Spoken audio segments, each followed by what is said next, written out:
New year కి cake చేసుకుందామని decide అయిపోయాను. సో డీమార్ట్కి వెళ్ళి తెచ్చుకున్నాను కదా, దాంతో ఇలా అయితే కేక్ చేసుకున్నాను. ఈ పెద్ద హ్యాపీ బిస్కెట్ ప్యాకెట్ అయితే తెచ్చుకున్నాను. అయితే ఓన్లీ 2 ప్యాకెట్స్ అయితే నేను యూస్ చేసి ఇప్పుడైతే కేక్ చేయబోతున్నాను. ఫస్ట్ 2 ప్యాకెట్స్ ఓపెన్ చేసి దాన్ని పీసెస్ గా కట్ చేసుకొని మిక్సీ బౌల్ లో వేసుకోవాలి. ఇది ఏంటి వైట్ గా ఉందని షాక్ అవ్వకండి, షుగర్ ని పౌడర్ చేసుకొని పక్కన పెట్టేసుకున్నాను. బిస్కెట్ ప్యాకెట్స్ కూడా అలాగే పౌడర్ చేసేసి ఒక బౌల్లోకి అయితే తీసుకుంటున్నాను. ఇది ఎంత ఫైన్ పౌడర్ లా ఉండాలంటే చాలా మెత్తగా అయితే అయిపోవాలి. అయితే హాఫ్ కప్ ఆఫ్ మైదా తీసుకుంటున్నాను. దాన్ని అయితే జల్లెడ పట్టుకొని తీసుకోవాలి. దాంట్లో next 1 table spoon of baking powder అయితే తీసుకుంటున్నాను. Next half cup of powder ని తీసుకొని దాన్ని కూడా జల్లించుకోవాలి. నెక్స్ట్ దాంట్లోనే మిల్క్ పౌడర్ ఉంటుంది కదా, ఒక 5 to 6 స్పూన్స్ అయితే సరిపోతుంది. మిల్క్ పౌడర్ ని కూడా జల్లించేసుకోవాలి. నేను ఈ ఐటమ్స్ అన్నిటిని ఒక బౌల్లో వేసుకున్న తర్వాత అన్ని మిక్స్ చేసేసుకోవాలి బాగా.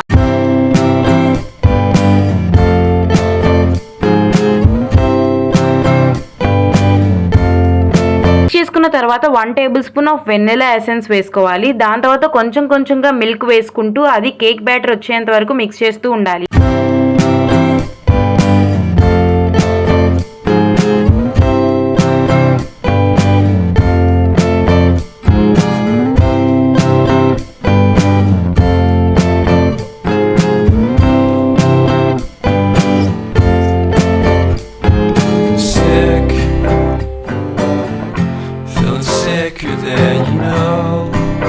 ఇది ఈ కన్సిస్టెంట్ వచ్చేంత వరకు మిక్స్ చేసుకున్న తర్వాత దీని మీద నేను వైపింగ్ క్రీమ్ వేయాలని చెప్పి వైపింగ్ క్రీమ్ పౌడర్ దొరికితే తీసుకొని వచ్చాను. ఆ పౌడర్ ఇలా ఉంటుంది. దాంట్లో 100 ml ఆఫ్ మిల్క్ పోస్తే చాలు. మిల్క్ పోసిన తర్వాత 7 to 8 minutes దీన్ని మిక్స్ చేస్తూనే ఉండాలి. నాకైతే చాలా చేయి నొప్పి అయితే వచ్చింది చేసేటప్పుడు. దీన్ని అయితే స్కిప్ చేసుకోవచ్చు. నేనైతే కొత్తగా ఉండేది యాడ్ చేద్దామని చెప్పి ట్రై చేస్తున్నాను.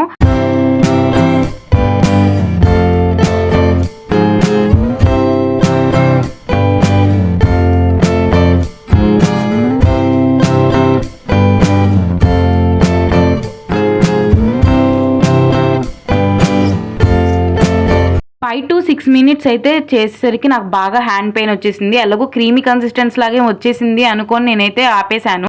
కేక్ బేక్ చేయడానికి ఒక ట్రే తీసుకొని దాంట్లో బటర్ పేపర్ పెట్టి నేను చుట్టూరు అయితే బటర్ రాసుకున్న తర్వాత మనం ప్రిపేర్ చేసి పక్కన పెట్టుకున్న కేక్ బేటర్ అయితే ఉంది కదా బిస్కెట్స్ది, దాన్ని అయితే మొత్తం దీంట్లోకి పోర్ చేసిన తర్వాత ఇలాగా 3 times ఇలా ట్యాప్ చేస్తే దాంట్లో ఏమైనా బబుల్స్ ఉంటే పోతాయి. కేక్ బేక్ చేసుకోవడానికి ఒక మందపాటి గిన్నె పెట్టుకొని దాంట్లో హీట్ చేయడానికి ఒక స్టాండ్ అయితే పెట్టుకొని 10 minutes దాన్ని ప్రీ హీట్ చేసుకోవాలి. దాని తర్వాత మనం కేక్ ని 30 to 45 minutes బేక్ చేసాకైతే నాకు ఈ ప్యాటర్న్ వచ్చింది. మనం తీసే ముందు ఒక టూత్ పిక్ తో చెక్ చేసుకోవాలి కుక్ అయిందా లేదా అని. అలా చేయడం వల్ల నాకు కొంచెం ఎక్కువసేపు అయితే పట్టింది. దాని మీద ఉన్న పొంగిందంతా తీసేయాలంటే ఎక్స్ట్రా కేక్ అంతా తీసేసి కట్ చేసేసుకోవాలి. నెక్స్ట్ హాఫ్ నైతే కట్ చేసుకున్న తర్వాత హాఫ్గా కట్ చేసుకున్న కేక్ మీద షుగర్ సిరప్ వేసుకోవాలి. షుగర్ సిరప్ వేసుకున్న తర్వాత నేనైతే ఒక క్రీమీ టెక్స్చర్ లాగా ఒకటైతే ప్రిపేర్ చేసుకున్నాను. ఇది చేయడం కూడా చాలా ఈజీ. నేను రికార్డ్ చేయడం మర్చిపోయాను. ఏం లేదు, బిస్కెట్స్ ని పౌడర్ చేసేసిన తర్వాత దాంట్లోనే పాలు వెనిలా ఎసెన్స్ వేసుకొని లో ఫ్లేమ్ లో అయితే హీట్ చేసుకుంటే ఈ క్రీమీ టెక్స్చర్ వచ్చేస్తుంది. నెక్స్ట్ దీని మీద అయితే చాకో చిప్స్ వేసుకుంటున్నాను ఇంకొంచెం టేస్ట్ రావడానికి. దాని మీద నెక్స్ట్ మిగిలిన కేక్ ని అయితే పెట్టి సేమ్ ప్రాసెస్ షుగర్ సిరప్ నైతే వేసేసి దాని మీద మనం వైపింగ్ క్రీమ్ చేసుకుని ఉంది కదా దాన్ని అయితే వేయబోతున్నాను. నేను వైపింగ్ క్రీమ్ ని చెయ్యి నొప్పి వచ్చి ఇంకా ఆపేసాను కదా, ఆ క్రీమీ టెక్స్చర్ లోనే ఎలా వస్తే నేను అలాగే వేసేసాను. కానీ టేస్ట్ మాత్రం సేమ్ అలాగే ఉంది. వైపింగ్ క్రీమ్ ని ఎంత అయితే నీట్ గా ప్రిపేర్ చేసుకుంటామో అంతే కేక్ నీట్ గా అయితే కనబడుతుంది. నేను కొంచెం నెగ్లెక్ట్ చేశాను, ఎందుకంటే నాకు హ్యాండ్ తో కదా అంత కుదరలేదన్నమాట. కానీ నీట్ గానే వచ్చింది.